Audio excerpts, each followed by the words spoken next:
안녕하세요. 박이나 전도사입니다. 여기 계신 모든 성도님들이 오늘 하루도 안녕하셨기를 바랍니다. 더불어서 우리 주변에 있는 모든 존재와 환경도 모두 안녕하기를 바랍니다. 우리는 모두 저마다 행복했던 기억을 가지고 있습니다.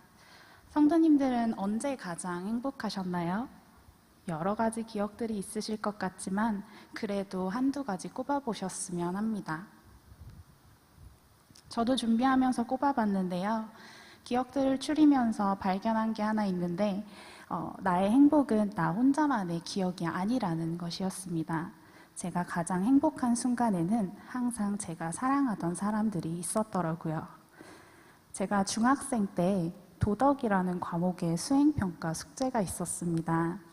일주일 동안 하루에 한 번씩 감사함을 표현하고 그 말이나 행위를 적어오는 것이었는데 담당 선생님께서 이것을 숙제로만 생각하지 말고 이 기회에 부모님께 한 번은 꼭 진심을 담아서 평소에 하지 못한 감사한 마음을 전하라고 신신당부를 하셨습니다. 그런데 복병이 있었어요.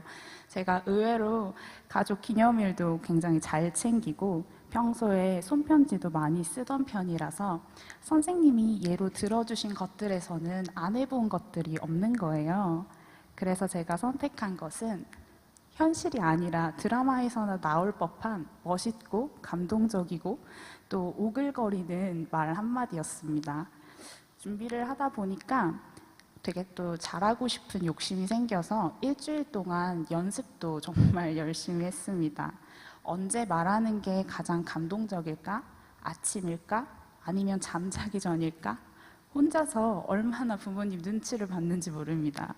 완벽하게 하고 싶어서 차일피일 미루다가 과제를 제출해야 하는 하루 전날 밤까지도 말을 못 해드렸어요. 그런데 하필이면 그날 저녁에 아빠가 너무 바쁘셔서 새벽에 들어오신다는 거예요. 두 분께 다 말씀을 드렸어야 했는데 하는 수 없이 엄마한테 밤 10시에 산책을 나가자고 졸랐습니다. 밖으로 나가면 분위기가 어느 정도 형성이 되니까 좀 더 말하기 쉽겠지 하는 계산을 했던 것 같아요. 그렇게 기회를 엿보면서 산책을 하는데 안 하려던 걸 하니까 차마 입이 안 떨어지는 거예요. 그래서 될 대로 되라는 심정으로 엄마를 불러 세웠습니다. 그리고는 대뜸 내가 태어나기 전에 부모님을 선택할 수 있었어도 나는 엄마 아빠 딸로 태어났을 거야 라는 굉장히 인공적이고 너무 다듬어진 누가 봐도 준비한 티가 팍팍 나는 그런 맥락 없는 말을 던지다시피 엄마한테 던져버렸던 기억이 납니다. 나중에 저희 아빠한테도 마찬가지였습니다. 맥락 없이 그냥 던지다시피 그 말을 선사해드렸습니다.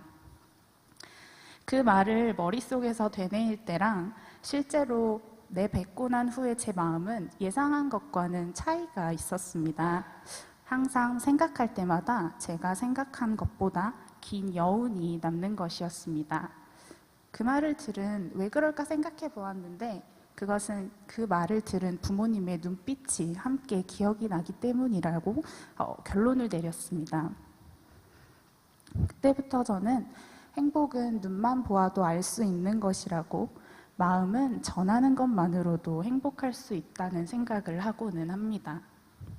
이처럼 생각에서만 그치지 않고 그 마음을 행동으로 옮긴다는 것은 쉽지는 않지만 꽤 의미가 있는, 할 만한 가치가 있는 일이라는 생각이 들었습니다. 그런데 이런 생각이 틀렸다는 것도 그로부터 얼마 지나지 않아서 알게 되었습니다.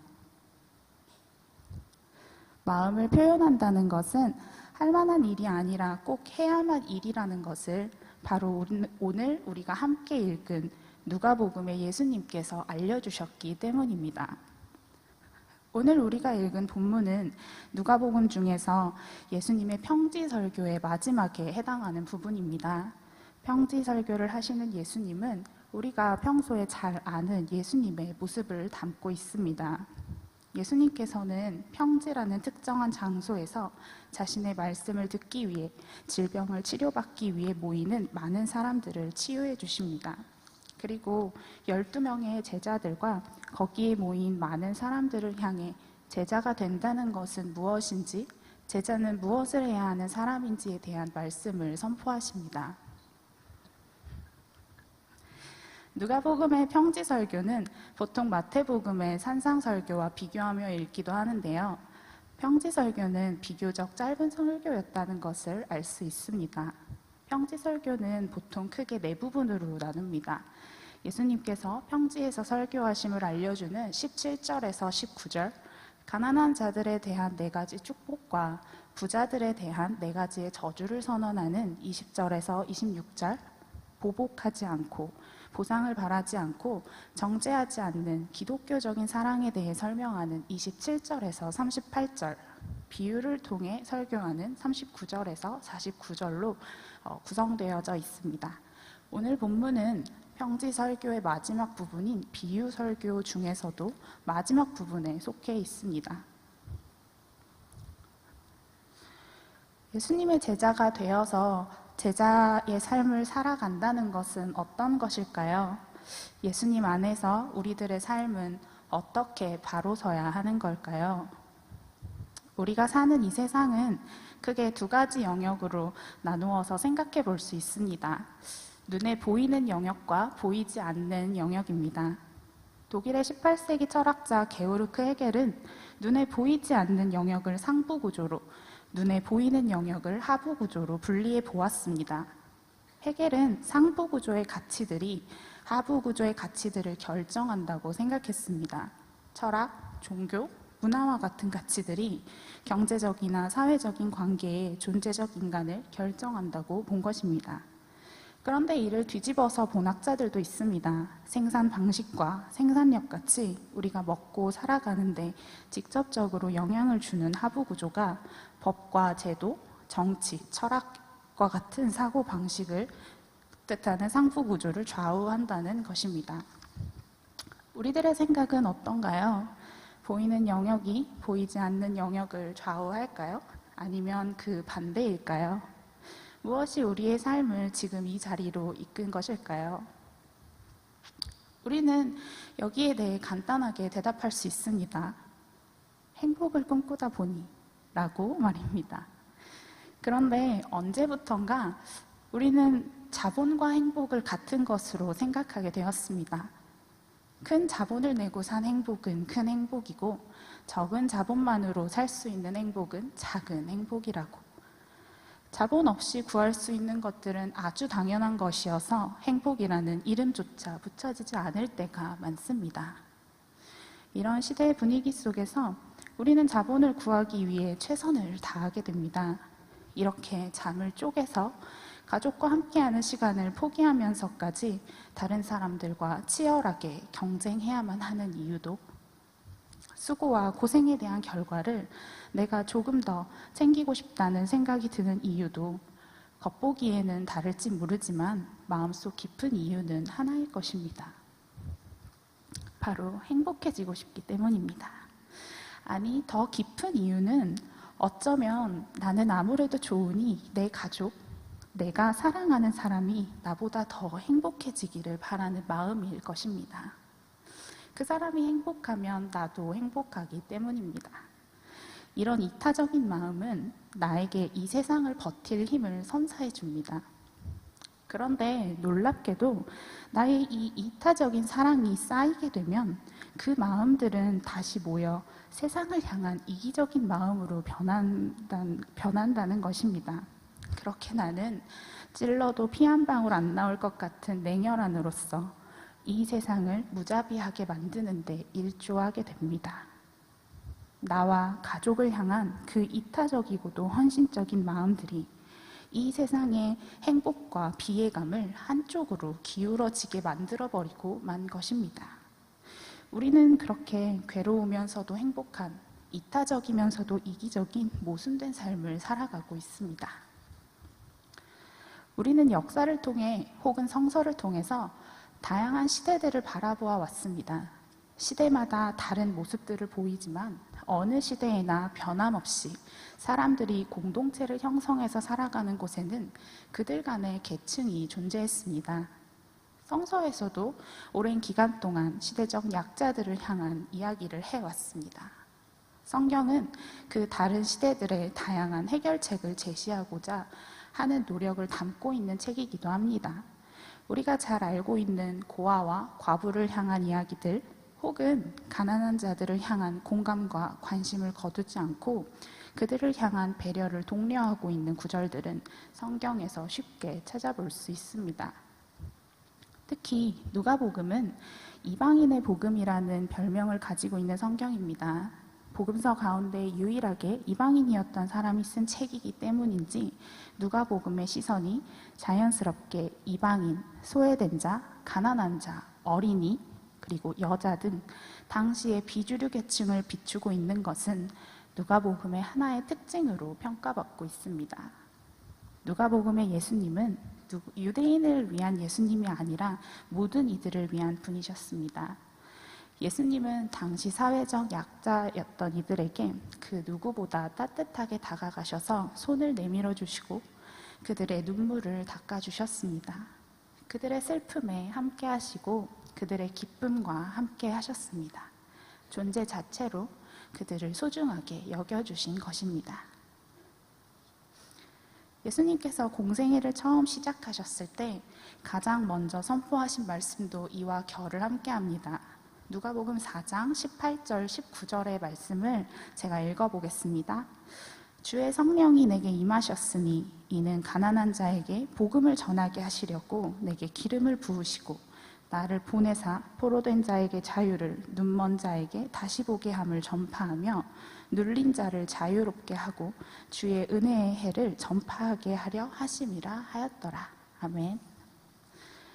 우리는 바로 약자들을 향한 예수님의 이와 같은 삶을 기억하고 사랑하기 때문에 그분을 닮아가려 노력합니다. 그런 예수님의 사랑이 나를 조금 더 소중한 존재로 구원해 주셨기 때문에 내가 받은 이 구원을 다른 사람들도 함께 받기를 바라는 마음에 우리가 교회 공동체 안에서 이웃을 사랑하라는 하나님의 말씀을 마음을 다해 지키려 노력하는 것이지 않습니까? 하지만 슬픈 현실은 성서의 그 어느 시대에도 이러한 문제들이 완전히 해결되어지지는 못했다는 것입니다. 오늘날 우리가 살고 있는 시대도 다르지 않습니다. 오히려 세상의 논리로 갈리는 약자의 문제는 그때보다 훨씬 어려운 문제가 되어버렸습니다. 그로 인한 다양한 세상적 차별에 대한 교회의 고민은 날로 깊어져만 갑니다. 우리는 약자라고 불리는 이들이 소수라는 사실을 알고 있습니다. 사회적 약자는 태생적으로 약한 자들이 아니라 단지 대다수를 차지하고 있는 주류와 다른 적은 수의 비주류임을 알고 있습니다. 약자라는 말을 들으면 우리의 머릿속에는 아직까지는 자연스럽게 장애인이나 외국인 노동자나 건물 임차인, 어린이 등이 떠오릅니다. 그리고 요즘 사회적으로도 뜨거운 여성, 난민, 그리고 성소수자들도 사회학 용어로서 약자라는 이 카테고리 안에 넣을 수 있습니다. 다수인 주류에게 소수인 비주류는 아마 완벽한 옷에 튀어나온 실밥 같은 존재일 것입니다. 그런데 언제부터 어떤 이의 삶은 완벽한 옷으로 다른 이의 삶은 실밥으로 나누어졌던 것일까요? 누가 이들을 공동체의 사각지대로 사회의 절벽으로 내몰고 있는 것일까요? 예수님의 사랑이 숨쉬고 있는 교회는 바로 그 실밥들을 모아 다시금 멋진 옷을 만들어내는 곳입니다. 이 세상이 불편해하는 다름을 지키고 존재 자체를 존중하며 서로의 가능성을 인정해 나가는, 그렇게 어둠 속에서 빛의 역할을 감당해 나가야 하는 공동체입니다. 그런데 세상의 차별을 비판하고 약자들을 향한 예수님의 사랑을 기억하는 교회도 이 문제에서 완벽하지는 못합니다. 겉으로는 안 그래 보이지만 교회 안에서 기성세대와 다른 의견을 달가워하지 않는 것처럼, 또 교회 밖에서 난민과 사회적 소수자들을 불편해하고 가난하고 허름해 보이는 자들을 달가워하지 않는 것처럼 오늘의 교회 역시 편한 것만을 좋아하고 시대의 조류에 편승하고 있기 때문입니다. 물론 그것은 우리만의 잘못이 아닙니다. 우리가 내몰렸던, 우리가 살아왔던 세상의 구조가 그랬기 때문입니다.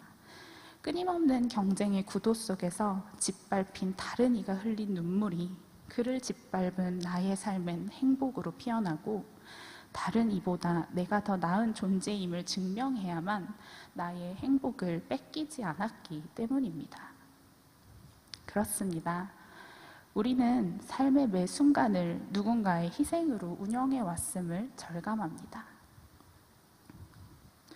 더 나아가 우리의 편안함과 안락함은 누군가의 불편함과 희생으로 누리고 있음을 바로 보기를 바랍니다.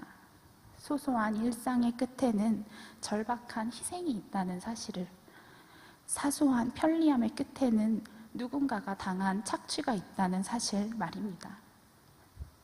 한 예로 2016년 1월 19일 국제 비정부기구 NGO인 앰네스티와 아프리워치는 목숨을 건 코발트 채굴이라는 보고서를 공동 발표했습니다. 그 보고서는 애플과 삼성, 소니 등 대형 전자기업이 자사 제품에 사용되는 스마트폰의 원재료인 코발트를 수입함에 있어서 그 과정에 아동 노동 착취가 있는지 없는지에 대한 기본적인 점검조차 하지 않고 있다고 말합니다.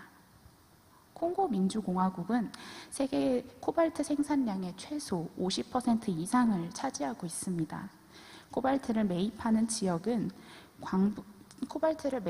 지역의 광부들은 장기적인 건강 피해와 치명적인 사고가 발생하는 등 매우 높은 위험을 감수하고 있습니다.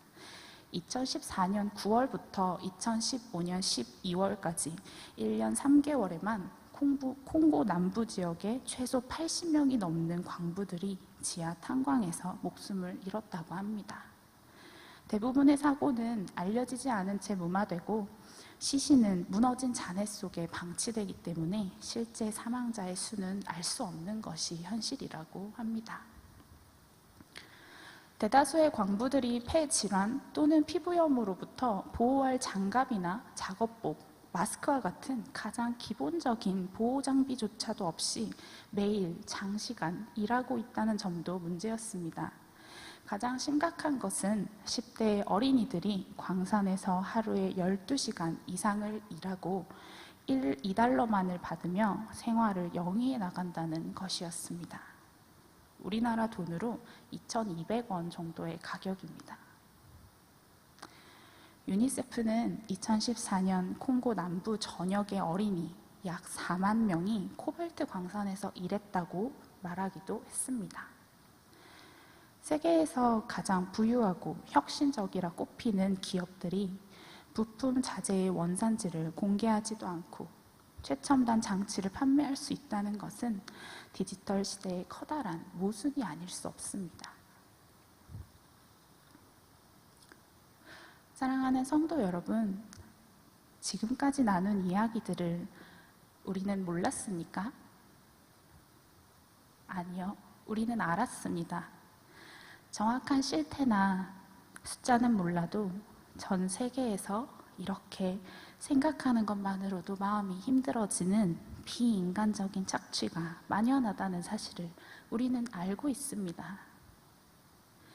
그러면 우리가 이들을 외면했습니까? 아니요. 우리는 이들을 외면하지 않았습니다. 다만 우리가 힘이 들지 않을 만큼만 그들을 외면하지 않았습니다. 귀찮지 않은 만큼만 그들을 도왔습니다.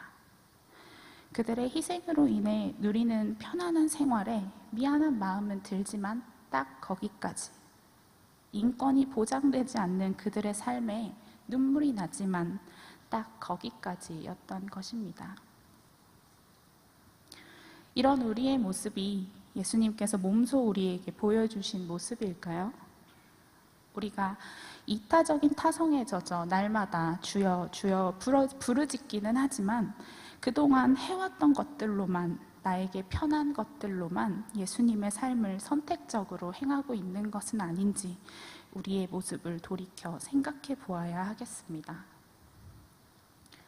표준세 번역 성경 골로새서 3장 11절에서 사도는 거기에는 그리스도인도 유대인도 할례자도 무할례자도 야만인도 스구디아인도 종도 자유인도 없습니다. 오직 그리스도만이 모든 것이시요 모든 것 안에 계십니다 라고 말합니다. 그리스도 안에서 우리는 그들과 다르지 않다는 사실을 마주해야 하겠습니다. 그들의 삶의 끝에는 우리가 있고 우리의 삶의 끝자락에는 그들이 존재하기 때문입니다. 그렇기에 우리는 더욱 그들에게 손을 내밀어 주어야 합니다. 그리고 그 손을 들어 그들의 눈물 자국을 지워줄 수 있어야 합니다. 교회는 이 세상에서 고통받는 사람들에게 더욱 다가가야 합니다.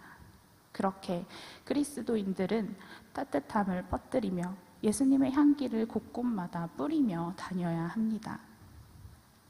교회의 본질은 이 세상 속에서 하나님의 나라를 확장하는 것이기 때문입니다. 울고 있는 사람들에게 무관심한 교회는 하나님 나라 안에서 살 수 없습니다. 교회는 세습을 감행하는 거대한 건물이 아닙니다. 교회는 한 사람 한 사람의 기도로 하나님께 나아가는 곳입니다. 개인인 지체의 믿음이 공동체의 믿음으로 승화하는 영적인 곳입니다. 믿음이 없는 강도의 소굴에는 더 이상 하나님께서 거하시지 못합니다. 하나님의 교회는 자신만 살찌우는 강도의 소굴과는 달라야 합니다. 지금은 슬픈 시대입니다.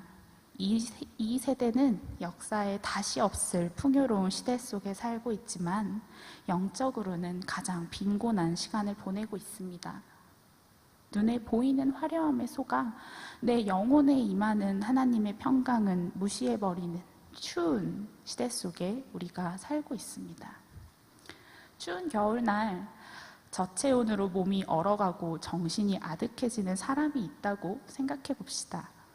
그 사람에게 해줄 수 있는 가장 즉각적인 응급처치는 자신의 체온으로 그 사람을 따뜻하게 덮여주는 것이라고 합니다. 내가 두껍고 따뜻한 파카를 입고 있으면 파카를 벗고 한 겹의 얇은 옷이나 맨몸으로 추운 눈보라를 함께 견디며 맨살을 맞대야만 몸이 얼어가는 사람에게 체온을 나눠줄 수 있습니다. 사랑하는 성도 여러분, 우리가 주님의 사랑으로 따뜻해져 있다면 이 추운 세상 속에서 따뜻한 온기가 되어줄 수 있습니다. 우리가 건네는 손길이 따뜻할 것이고 우리가 안아주는 품속이 따뜻할 것이고 예수님을 닮은 우리의 마음이 따뜻할 것이기 때문입니다. 이 세상에 어떤 사람이 자신의 두꺼운 파카를 포기하고 옆 사람과 체온을 나누려고 할까요? 우리는 세상의 희망을 어디에서 찾아야 하겠습니까? 세상엔 여전히 행복보다는 혹독한 불행을 감당해내는 사람들이 더 많습니다. 그러나 그리스도인들이 이들과 함께 할 것입니다. 어둠은 빛을 이길 수 없는 것처럼 추위는 온기를 이기지 못하기 때문입니다. 빛의 공동체인 우리의 따스함은 시간이 걸려도 반드시 이 어두운 세상의 추위를 이겨낼 것입니다. 예수님께서 우리를 포기하지 않으셨던 것처럼 우리도 포기하지 않을 것입니다. 우리는 예수님처럼 도망치지도 않을 것입니다. 그래서 우리는 주님이 주시는 힘으로 내 삶의 끝부분에 있는 이들과 함께 이 추위를 견뎌낼 수 있습니다. 말씀을 맺겠습니다. 본문에서 주님은 주여 주여 하면서도 어찌하여 나의 말을 행하지 않느냐고 우리에게 물으십니다. 주님은 서로 사랑하라고 하십니다. 또 사도를 통해서 말씀하시길 유대인과 이방인은 다른 사람이지 차별하고 차별받는 사람이 아니라고 하십니다. 겨울이 가면 따뜻한 봄이 오는 것처럼 아침 해가 뜨기 전에 새벽이 가장 어두운 것처럼 시간이 걸려도 반드시 이 세상에는 하나님의 나라가 임할 것입니다. 늘 고민하시겠지만 기도로 하나님 앞에서 말씀을 듣고 행하는 우리가 되길 소망합니다. 우리 예수님께서 죄인이었던 우리를 십자가에 매달리심으로 사랑해 주셨던 것처럼, 그렇게 두 팔 벌려 우리를 품어주셨던 것처럼, 그렇게 다른 이의 삶을 나의 삶처럼 사랑하고 품어주는 약수교회 공동체가 되길 바랍니다. 깊은 곳에 지은 집처럼 어떠한 탁류를 만나도 요동하지 않는 사랑하는 우리 공동체가 되길 소망합니다.